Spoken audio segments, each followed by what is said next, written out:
Alright, kid. Here's how you do it. Take out the battery. Just pull out the battery. Make sure that you touch metal before you do any of this, especially when you touch the memory. All you gotta do is take out the screws. There's two panels, the big panel and the small panel. I'm gonna do the small panel.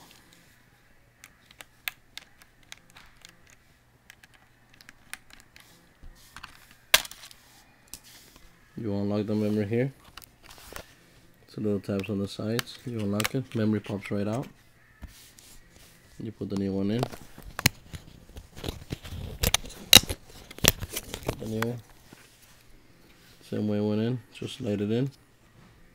Alright, press down on it, it locks in place. And you